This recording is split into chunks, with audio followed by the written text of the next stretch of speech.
할렐루야. 주일 저녁 찬양 예배에 주신 말씀 창세기 강해 설교로 32장 8절부터 말씀드리겠습니다. 가로되 예수가 와서 한 떼를 치며 남은 한 떼는 피하리라 하고, 이 말씀은 전술적으로는 잘하는 방법입니다만, 이런 야곱의 모습이 바로 우리의 모습이 하나님의 신령한 은혜를 체험하면서 강국에서 걸어가다가 문제에 부딪히면 인간적인 그런 자신의 생각이 먼저 앞서니 우리의 모습과 어찌나 닮았는지, 그래서 저는 이 말씀을 감사하게 받습니다. 이렇게 부족한 야곱이지만 버리지 아니하시고 붙잡아 주시니까 나 같은 자도 붙잡아 주신다는 것을 알 수가 있으니 말이에요. 야곱이 자기의 수단을 다 부렸지만 그래도 답답했어요.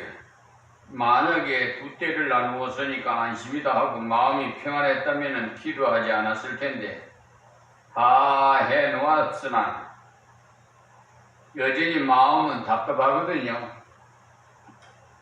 그래서 하나님께 간구하기 시작하는데, 하나님께서 그로 하여금 간구하도록 기도하지 않으면 안 되도록 이렇게 몰아붙였어요. 우리도 그렇죠. 기도해야지 하면서도 기도하지 않고, 그러다가 문제가 하나 펑 터지면 그때서야 하나님 아버지여 하면서 야단 법석이, 심지어 하나님 믿지 않는 백성도 저 물에 빠져갖고 허우적거리면서 하나님 찾는다고 그럽디다. 그러니까 막다른 길에 가면은 하나님 소리가 나오나 봐요. 그래서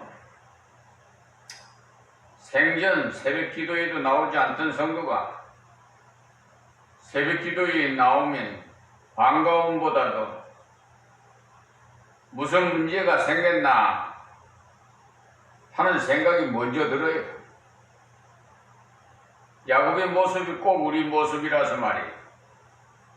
사람이 얼마나 우둔한지 하나님께서 예비종을 쳐주셨을 때 바로 기도하고 하나님 뜻대로 걸어가면은 할 될 텐데, 예비종을 듣고도 어때다가 급하게 되었을 때 그때서 비로소 기도하는 것.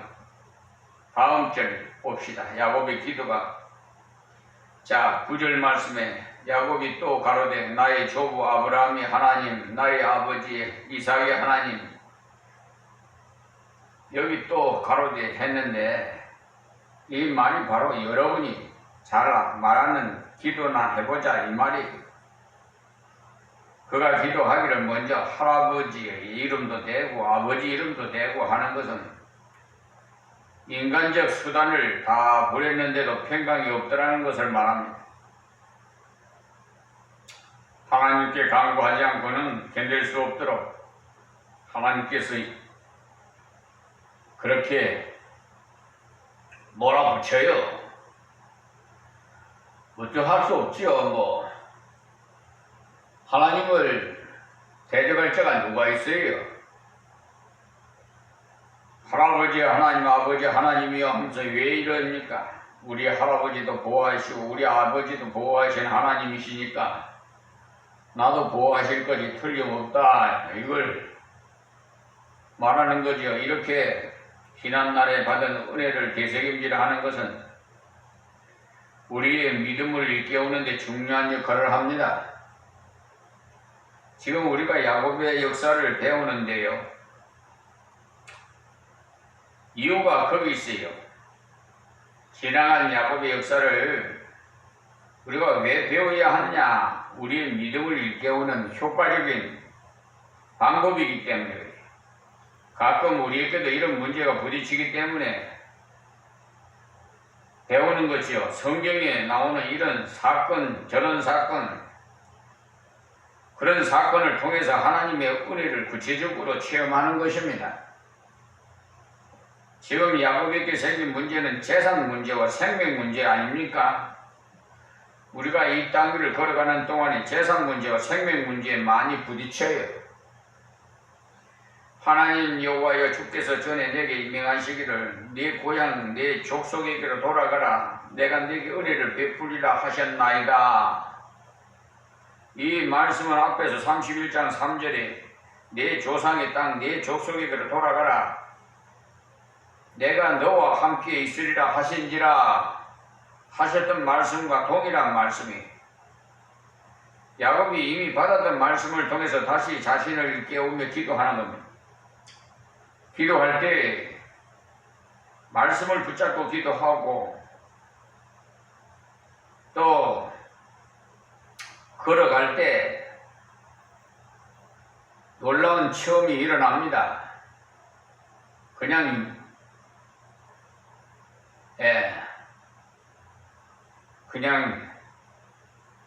중언부언 하지 마시고요. 하나님 말씀 붙들고 기도하세요. 기도할 때 말씀을 붙잡고 기도하는 것보다 강한 것이 없어요. 왜냐하면 하나님 말씀은 절대로 변경이 안 되기 때문에 하나님의 말씀은 절대로 취소가 안 되기 때문에 그 말씀을 붙잡고 기도하는 것이 가장 정확한 응답받는 기도예요.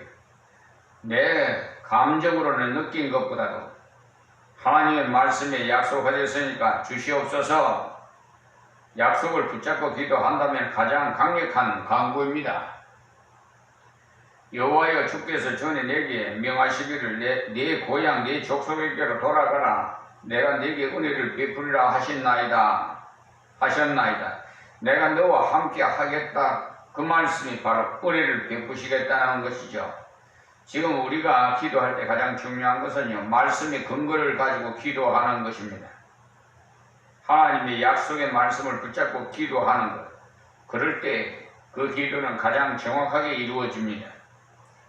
왜냐합니까? 하나님께서 약속해 둔 것이기 때문에 하나님께서는 반드시 약속한 대로 주십니다. 하나님은 기분대로 주시잖아요. 그런데 우리는 옛날부터 지성이면 감천이라는 그런 사상이 있어가지고 무슨 신이라도 붙잡고 열심히 빌면은 문제를 해결해 준다고 생각하는데 참 아둔하지 이런 말 할 수 없어요. 우리나라의 5000년 역사를 안 봐요. 왜 이 지경이 됐는가? 쪼그라들었는가? 네? 저 만부 발판까지 우리 건데 그냥 지경이 쪄 빠져가지고 두동강이가 나가지고 지금 오늘 오전에 주일날 예배 말씀드렸지만 광복절을 앞두고 79주년 광복절을 앞두고 제가 말씀드렸어요. 요즘 야인시대에 그 김두한이 그 아버지 김자진 장군이 그 독립운동가의 그 좀 그런 역사 같은 걸 좀 되새기면서 좀 우리 젊은이들이 좀 깨어났으면 좋겠어요. 사리 판단도 좀 잘 하시고 국가의 그 역사의 개념도 좀 가지고시고 그냥 한치 앞 그냥 눈에 보이는 거 그냥 따라가지 마시고 좀 옳은 길로 좀 하나님 인도해 달라고 기도 좀 하시고 신앙생활 좀 잘 하세요. 이방인들도 하나님 앞에 좀 엎드려 기도 좀 하시고 주 예수를 영접하세요. 여러분들이 아무리 발버둥 쳐도요 보이지 않는 하나님께서 도와주지 않으시면 여러분 생명도 아사랑 뭔 소용이 있어요? 천성만성 억만장자라도 중국의 진시황도 그냥 불로초를 구해다 먹어도 죽기 싫어가지고 아이고, 아무리 발버둥 쳐도요, 소용없어요. 우리 연수는 하나님 손에 달려 있어요. 우주 만물을 다스리고 우리 인생을 다스리는 하나님 손에 달려 있다 이 말이. 근데 우리는 옛날부터 전해오는 유교 사상이 있어가지고 맨 그냥 문제만 부딪히면 그냥 손을 쫙쫙 빌고 뭐 정한수 떠놓고 그냥 우리 부모님들이 그래 자식 잘 되라고 그러는 거 저도 봤어요. 그리고 우리 부친이 조상을 잘 섬겨야 된다고 복 받는다고 그렇게 가르치고 그러니 말이야. 그랬던 분이 우리 부친이 예수 믿고 천국 갔으니 할렐루야. 우리 부모님 다 천국 갔어요. 저를 길러주신 어머니들이 절에다가 막 저거 하던 걸 그냥 전부 다 그냥 불태워버리고 놀라운 기적의 역사가 일어나. 그러니까 내 몸이 성경이 돼야 돼요. 예수님이 본을 받아서 예수님의 그 권세를 받아서 나사렛 예수 이름으로 명하노니 악한 마귀 사탄 귀신을 한 길로 갔다 일곱 길로 도망갈지어다. 아멘. 좀 아니 권세 주신 거 어디다 써먹으려고 그래요. 주신 거 자꾸 써먹을수록 도구가 빛이 나는 거예요. 안 써먹으면 다 녹슬어서 다시 걷어가버려요. 예전에는 신이 은사가 나면서 막 곤드라 박쥐를 그냥 중풍병자가 낫고 막 놀라운 역사가 일어났잖아요. 안 써먹으니까 그냥 걷어가시는 거예요.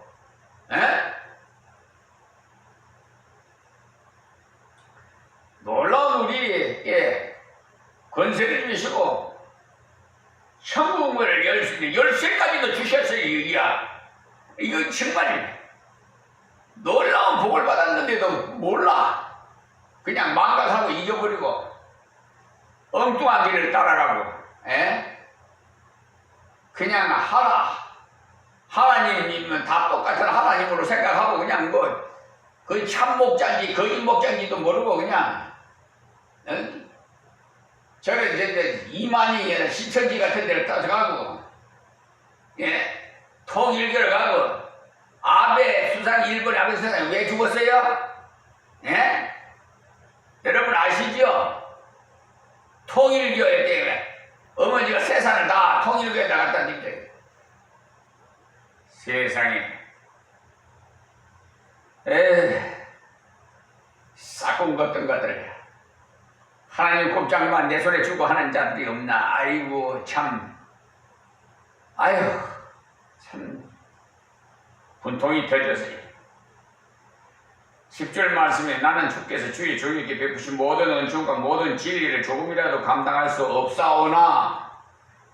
여기 이 야곱이요, 여기서 이제야 지금까지 살아온 세월에 대해서 하나님 앞에 신앙 고백을 합니다. 발버둥 쳐봐도 안 되거든요. 인간의 방법으로 안 돼요. 여러분 생각에는 될 것 같죠? 저 마귀 사탄 귀신도 병 고쳐요. 거기 속지 말고요. 귀신 안 나가. 성락교회 김기동 목사는 하여튼 많이 이상하게 잘못된 데는 잘 많이 모이더라고. 그러니까 하나님 마지막 때는 남은 자, 그러니까 나무가 자르고 나면 새싹이 나타나지 그런 자. 그러니까 결과적으로는 마지막 때는 적은 숫자가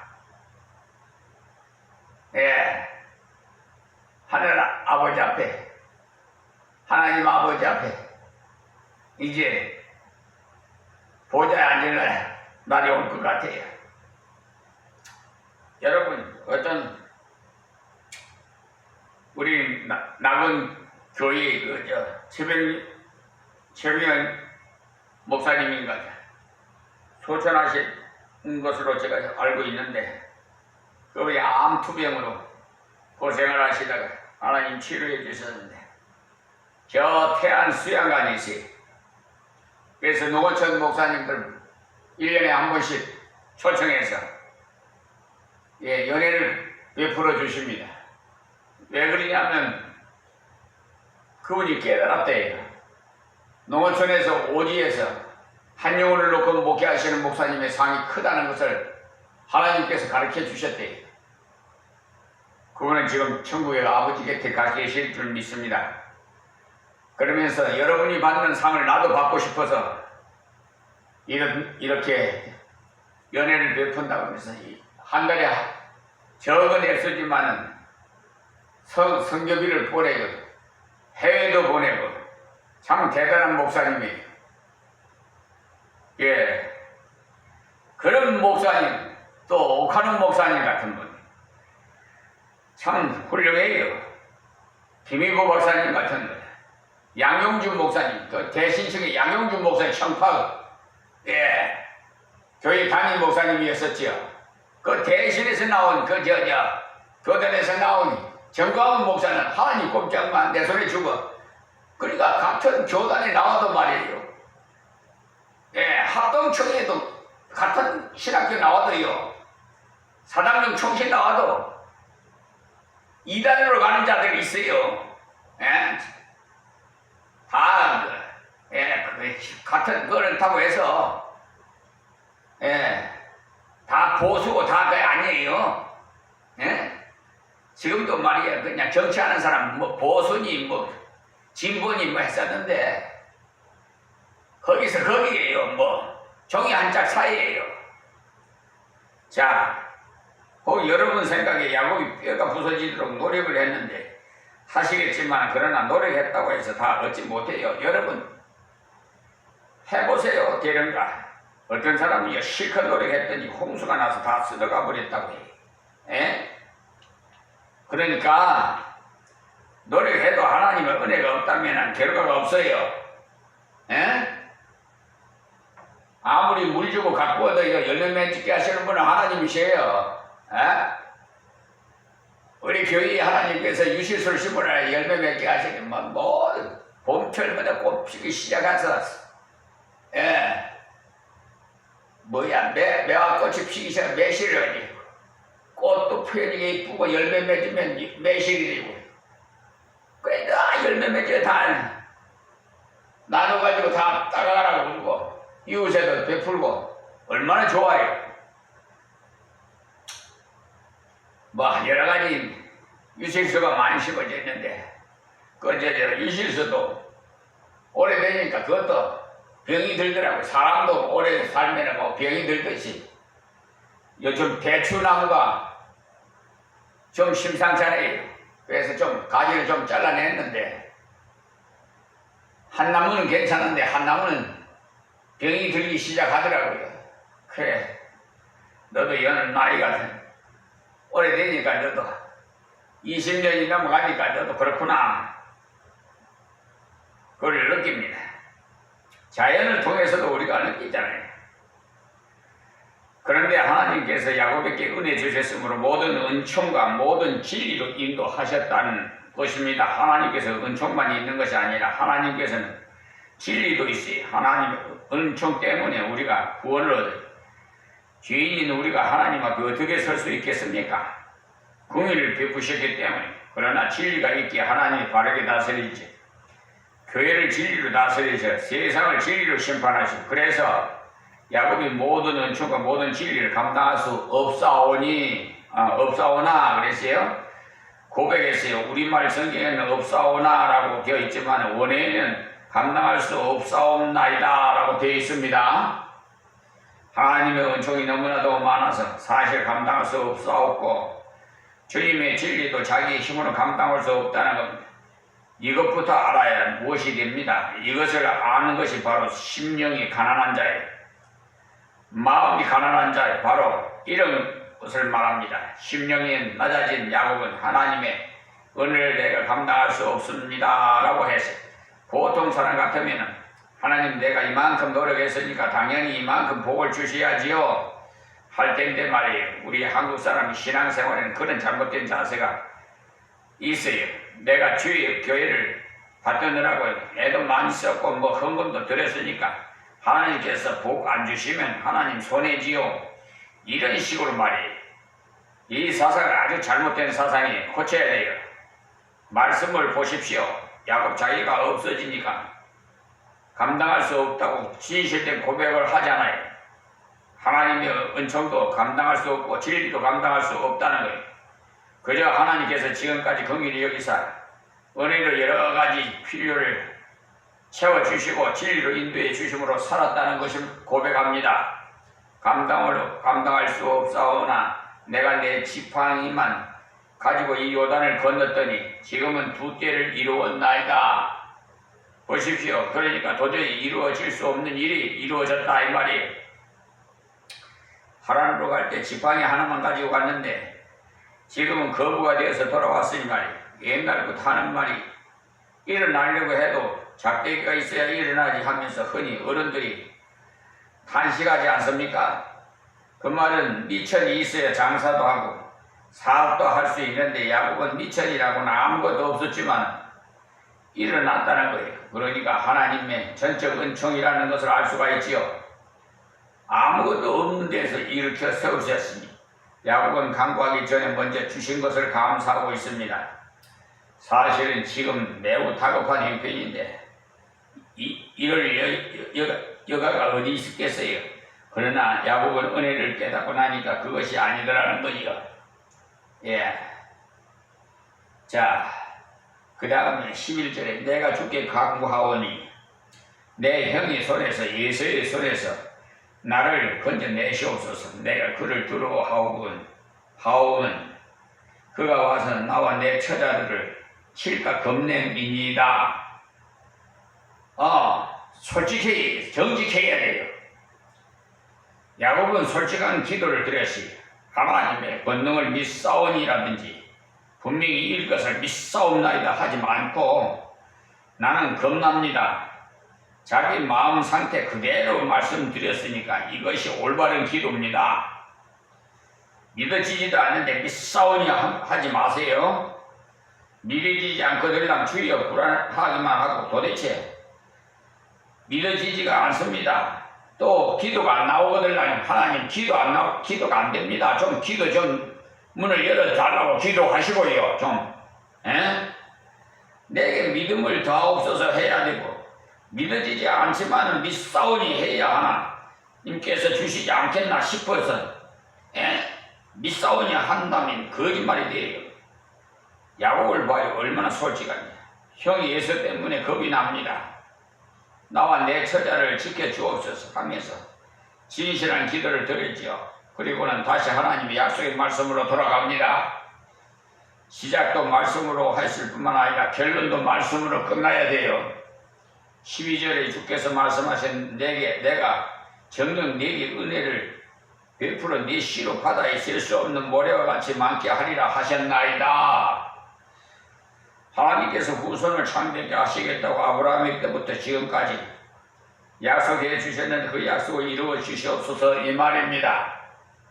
그 약속을 이루어 주시려면 지켜주시지 않고 어떻게 이루어지겠습니까? 그러니까 하나님께서 지켜주셔야만 이루어지기 때문에 다시 말씀을 붙잡고 기도하는 거지. 그런데 기도하고도 다시 한심한 자세로 돌아가는데 참 묘해요. 사람마다. 기도한 대로 걸어가야 할 텐데 또 선물을 나누기 시작해요. 선물을 보내려면 한꺼번에 띠를 지어서 보내면 될 텐데 10번 찍어서 안 넘어가는 나무가 없다고 하면서 선물을 각각 여러 때로 나눠 보내. 이 모습이 바로 우리가 이 땅 위에 얽혀 사는 우리 모습이라. 그래서 이 말씀을 주신 겁니다. 나의 자화상을 보고 고치라는 말이에요. 영광스럽게 문제를 해결하려면 먼저 하나님께서 보여주시는 말씀의 보장과 그것을 찾아야 하는데 이럴 때 하나님께서 무슨 말씀을 하셨을까? 야곱이 문제를 만나기 전에 하나님께서 천사를 보여주셨어요. 우리에게도 문제 전에 주신 약속의 말씀이 있습니다. 그러니까 문제를 만났을 때마다 이 문제를 어떻게 해결해야 될지, 하나님의 말씀을 깨닫게 해 주시옵소서 하면서 먼저 기도해야 되는데 참 답답해. 저희들이 자상히 그래야 믿음으로 바르게 설 수 있지. 기도하지 않고 문제 자체만 바라보면 근심 걱정 떠날 수가 없어. 문제가 생겼거든 하나님을 바라보고 하나님 말씀을 바라보십시오. 그리고 문제에 부딪히십시오. 그것이 신앙을 가진 자의 취할 바른 태도예요. 야곱은 문제가 생겼을 때 하나님께 먼저 부딪히지 않고 예수에게 부딪히니까 충돌이 일어났어요. 하나님께서 먼저 부딪히고 사람에게 부딪히면 사람을 지배하기도 하고 사람을 감싸기도 하고 그분을 세렵게 하기도 합니다. 그러니까 문제가 생겼을 때마다 그 문제와 관계되는 말씀을 상고하면서 기도하십시오. 모든 사정을 하나님께서 먼저 아뢰십시오. 그리고 하나님께서 주시는 지혜와 말씀을 따라서 정정당당하게 문제를 해나가십시오. 그러면 하나님께서는요, 사람의 생각밖에 완벽하고 영광스럽게 문제를 해결하게 하심을 체험하게 하시는 겁니다. 여러분에게 문제가 생겼을 때마다 이 말씀을 기억하시고 문제를 해결해 가심으로써 하나님께 영광을 돌리고 자신은 처음 있는 신앙을 가지시기를 바랍니다. 그러니까 우리는 언제까지나 좀 장부가 돼야 해요. 대장부가 되라고 그랬잖아요. 모세가 그 후계자에 여호수아에 대장부가 되라고 가르쳤는데 우리도 좀 떳떳하게 좀 어깨를 좀 펴고 무엇이 들었습니까? 전능하신 하나님 우리 아버지신데 세상에 무서운 게 뭐가 있어요?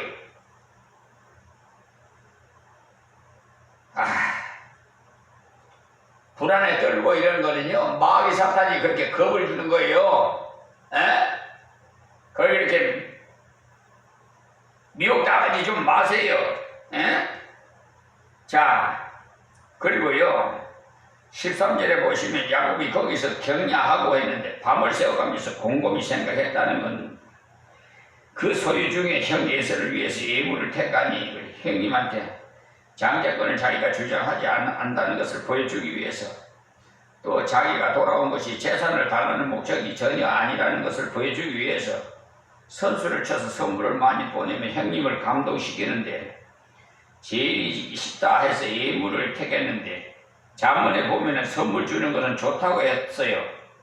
잠언서 18장 16절에 보면요, 선물은 그 사람의 길을 너그럽게 하며 또 존귀한 자의 앞으로 그를 인도하느니라고 했어요. 그러니까 선물을 잘 주면 길이 평탄하게 된다는 거죠. 그러니까 계산 없는 선물을 진정으로 하는 사람은 형통하게 된다고 했으니까 남에게 주기를 좋아하는 것을 좋습니다. 또 뇌물에 대해서도 나오는데요, 선물과 뇌물은 틀립니다. 잠언서 7장 8절에 보시면 뇌물은 임자의 복이에 보석 같은즉 어디로 향하든지 행복에 하느니라고 하셨어요. 뇌물도 어려울 때 불법이긴 하지만 잘 통한다는 거죠. 또 잠언서 21장 14절에는요, 은밀한 선물은 노를 쉬게 하고 품은 뇌물은 맹렬한 분을 그치게 하느니라고 하죠. 몰래 선물을 갖다 주면 노를 쉬게 하고 또 품의 뇌물, 즉 품에 품어갈 정도의 귀한 뇌물을 노를 쉬게 한다고 했죠. 옛날부터 원수졌다가 풀 때는 선물을 주든지 뇌물을 주든지 해야 되는 모양이에요. 그래서 야곱이 워낙 꾀가 많고 조민하다 보니까 선물 드리는 게 좋은 것을 알았어요. 그런데 선물을 드릴 때 택해서 준다는 것이 택하여라고 했거든요. 사람한테 선물을 할 때는 택하여 하는데 하나님께 드릴 때는 더욱 택하여 드려야 된다는 걸 알 수가 있어요. 말라기에 보면 그런 내용이 나오는데 그때 사람이 하나님께 예물을 드리면서 뿔 부러진 거, 귀로 먹은 것, 정 있는 것 등을 나쁜 것을 드렸어요. 그랬더니 하나님께서 말씀하시기를 이런 것들은 총독한테 가져다 선물로 줘봐라. 기분 좋겠는가? 당장 불호력이 떨어질 것이다. 그런데 왜 나한테 그런 걸 가져오느냐? 백성들이 그런 것을 가져오지 못하도록 성경문을 닫으라! 이렇게 말라기 1장 6절에서 10절의 말씀에 하셨어요. 그러므로 남에게 주는 것일수록 또 하나님께 드리는 것일수록 좋은 것 주세요. 예? 나는 나쁜 것을 먹더라도 남에게 줄 때는 좋은 것을 줘야 돼요. 주고 괜히 욕먹지 말고 나쁜 거 줄 바에 차라리 안 주는 게 나아. 그러니까 인색한 사람들이 대부분 그러거든요. 은혜 받은 사람은요 남의 입에 들어가는 걸 그렇게 기뻐해요. 좋아요. 부모가 자식한테 자기 입에 들어가는 걸 그렇게 좋아하잖아요. 어머니는 먹지 않으면서도 배가 고프면서도 자식 들어오면 먹이려고. 그게 부모님 마음이에요. 그게 하나님의 마음이에요. 그걸 우리가 복받아서 이웃에게 베풀어야 될 거 아니에요. 그래야 하나님께 영광이 돌아가지. 오늘 여기서 말씀을 맺겠습니다. 하나님 고맙고 감사합니다. 주신 말씀 귀 있는 자는 다 듣고 하나님 변함받게 하여 주시옵소서. 인색하지 않고 서로 베풀고 서로 배려하면서 살아갈 수 있는 사회가 되게 하여 주시옵시고 이 나라의 민족의 역사를 하나님이여 젊은 세대들이 잘 깨달아서 이 나라 저 선조들이 흘린 피가 헛되지 않도록 보존하고 더욱 강성할 수 있도록 하나님이여 이 나라 이 민족을 보호해 주시옵소서. 예수님의 이름으로 기도합니다. 아멘. 아멘.